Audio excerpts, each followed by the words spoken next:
నా పేరు Siva Prasanth, PDS Bhadrachalam bear కార్యదర్శిని. నిన్న ఎస్సీ గురుకులం బైపీసీ చదువుకున్న విద్యార్థిని సూసైడ్ అటెంప్ట్ చేసింది.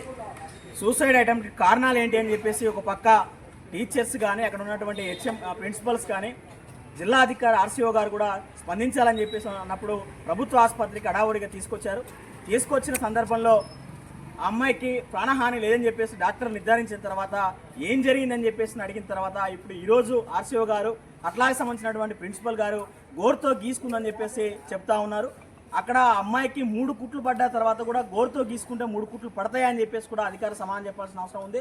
రెండోది, ఈ ఘటనపై పీఓ గారు స్పందించి విషయాన్ని క్లుప్తంగా చెప్పారు. పర్సనల్గా మాట్లాడుతూ అమ్మాయితో చెప్పేసి స్పందించారు. ఆయనకి ధన్యవాదాలు తెలియజేస్తా ఉన్నాం.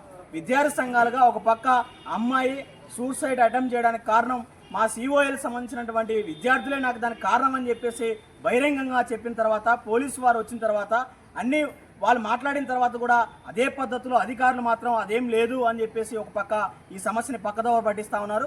కాబట్టి కలెక్టర్ గారు స్పందించాలి. అమ్మాయి అంత బహిరంగంగా భావోటంగా చెప్పినటువంటి సమస్యని ఈరోజు పక్కదోవ పట్టించినటువంటి అధికారులపై చర్యలు తీసుకోవాలని చెప్పేసి పీడిఎస్ డిమాండ్ చేస్తూ ఉంది.